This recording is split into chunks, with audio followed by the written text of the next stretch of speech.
Thank you for coming today to Speeding Up Genomic Discoveries Through Innovation, New Fast Library Quant NGS, and High Fidelity and Long Range Amplification. It's a bit of a mouthful. I'll do my best with it of trying to interconnect seemingly disparate products for you. How many here are familiar with Quantabio? Most good number know us. And I think most are probably familiar with some of the backgrounds. I want to give a quick introduction to us and then kind of hit some of the new product highlights, products that have just released onto the market, which is the fast library quantification kit. And all that is driven on the Q cycler that I introduced at ASHG last year. So this is sort of a follow-on to, continuing series of talks. And then sort of shift focus from library quantification to some core tools that actually can be used largely for template prep now. Some of them seemingly kind of old technologies, but with, we think, innovative new twists to them that can push things into this current generation of needs for emerging technologies. So just quick background, I was actually one of the founders of Quantum Biosciences. We came out of Life Technologies. I was with them for over 20 years, was on the teams that led a lot of the superscript development, platinum TAC, and so forth. And so our obvious focus when we came out and we formed our own company was focusing on qPCR, PCR, cDNA synthesis. We did that through engineering really application-specific enzymes, linking those with optimized reagent systems, providing superior application-specific products. Most notable has really been, I think, the tough mix line in enabling amplification and accurate quantification from samples with challenging sample matrices. Here of late, we've been expanding the breadth of the line to extend into the NGS field. A lot of this arose out of our move from Gaithersburg. We relocated in 2016 to Beverly, Massachusetts, and implemented manufacturing and R&D under ISO 13485 standards. And the focus of the teams there at Beverly, largely around enzyme development and workflow development for NGS, nucleic amplification, synthetic biology, and also some gene editing work that we've been playing with. The sparQ NGS portfolio has been growing rapidly. We started with a streamlined workflow of enzymatic fragmentation, ligation, or DA tailing, ligation, and amplification those are all the three products that go into that workflow. Recently, we added kind of a very high-performing, really the equivalent of Ampere beads with the sparQ Pure Mag.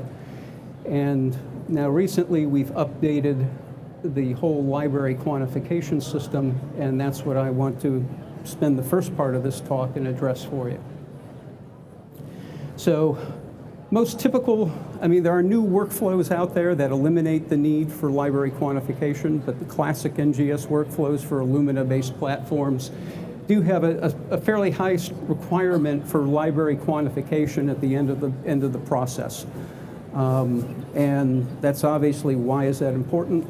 Really what you want to do is you want to maximize occupancy of your flow cell to get high quality read data. qPCR has really been the gold standard for that process because it quantifies only library molecules in which the P5 and P7 adapter molecules have been attached to either end. And eliminates some off-target things that may happen during library prep. That barriers to using qPCR routinely, is cost. I'd say that the time, complexity of the setup, need to dilute your library samples, that probably doesn't go away. That's consistent with most methods you're going to use. But there can be then inherent technical errors introduced, and really pipetting errors contribute more to inaccuracy in the library measurement, I think, than the qPCR process itself.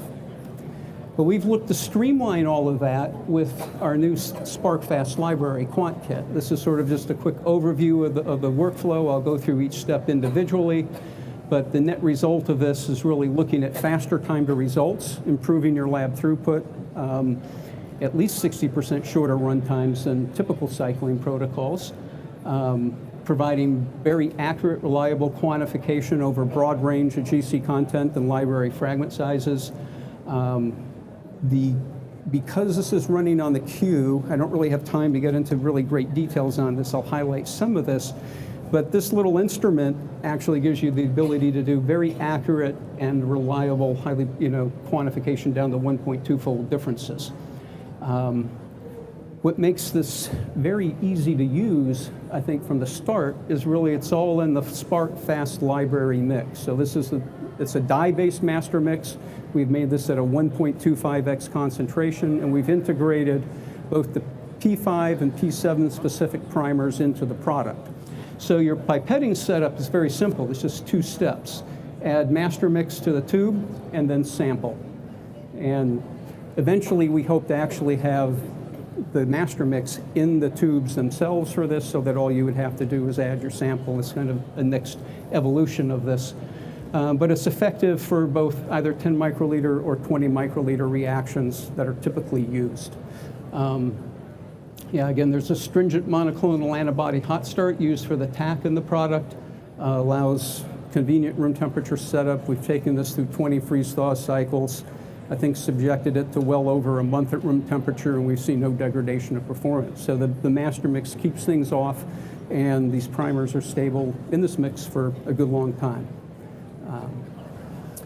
So this is an example of, this is where we see the performance gains in shortening the run times.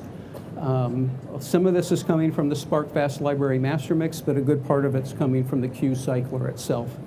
It's a little bit of a different protocol that we're using, and we found this to translate more uniformly, this 65-degree annealing step, annealing extension step, allowing us to get more accurate capture, broader sequence diversity. So looking at either AT-rich or GC-rich sequences, we get comparable efficiencies with libraries of either source. And on the far side is just the traditional protocol used by the industry standard kit for library, qPCR library quantification. So beyond setting things up, then you're into more of a classic mode of absolute quantification, as absolute as any absolute can be with qPCR. There are lots of caveats around that, of course. But we've tried to simplify this as much as possible and make it as reliable. So we have a set of 6 pre-diluted standards that are now at the conventional 20 picomolar down to 0.00002 picomolar that are provided with basically the industry-leading kit. So your workflow, your familiarity with the process doesn't change, okay? We've gone through great measures to make sure that we have very rigorous quality control around that, so that we get precise CT calls from lot to lot. And these dilutions, these standards have very high linear correlation coefficients. So by simply running the standards on the machine and then your diluted library, you then use linear regression analysis, look at your average CQ values, and you can plug those into an Excel template, and it can kick out basically your size-adjusted, size-normalized library quantification for each library for you. Now, one of the things that's really quite remarkable that enables it, I mean, this is only, this product isn't intended for super high throughput labs, because the machine does only have 48 sites on it, okay? And so if you were running your standards time and time again, it doesn't leave a lot of room for a lot of libraries. But the uniformity and reproducibility of this machine is sufficient that you can merge data into what's called a project file. And so you can either, if you want to run just a single standard as a calibration, as a calibrator, and even that may not be necessary with the kind of reproducibility of results that we've seen, you can run your standards once, and then at least from a given kit, I would say you can just import data in, and you can quantify, you can off of the same standard curve and not have any kind of loss of quality of data. So just are you guys familiar with this little machine at all? So this is like your magnetic cooktop. So this is an aluminum block rotor. It holds the samples, holds the tubes. It runs at about 2,000 RPMs during the qPCR. And when electricity to the magnet's applied, the block heats up. You turn off the electricity and apply fans to it, and it cools down.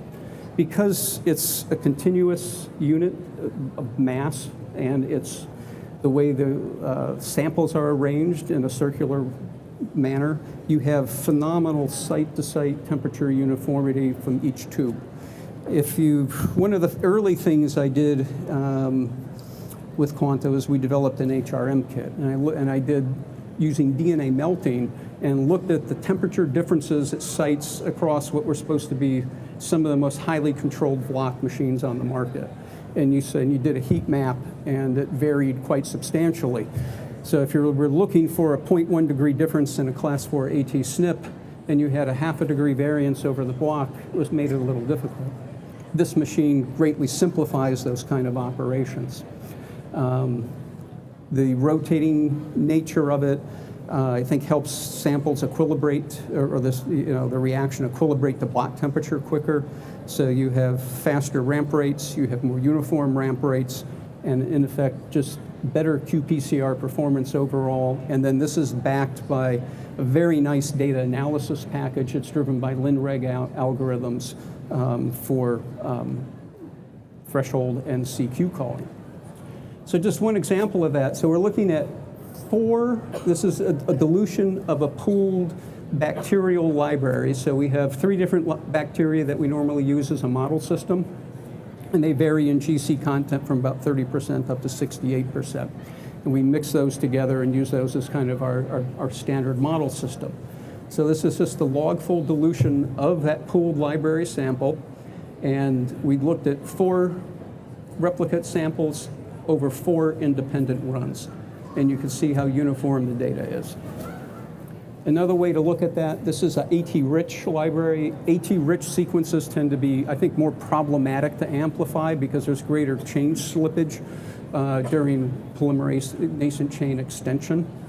And so this is actually data accumulated from 18 independent runs, a total of 122 different reactions.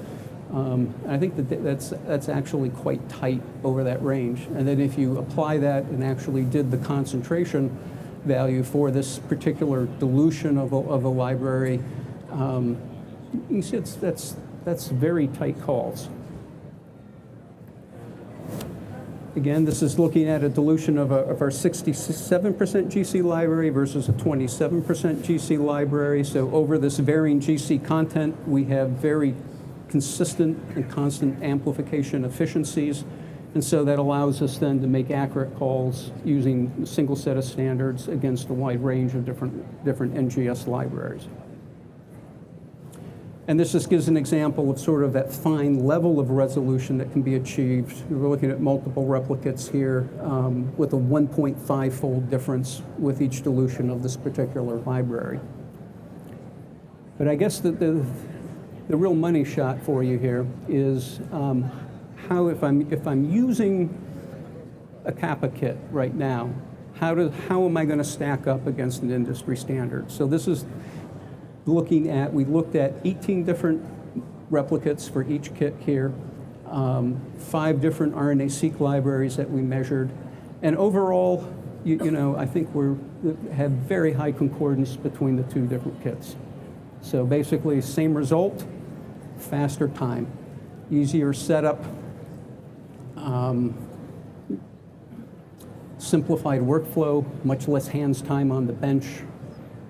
With the ability to utilize the same set of standards, basically lowering costs for you, and so we're very excited about this, and we hope this will be well embraced by the industry. The feedback has been very positive on it so far.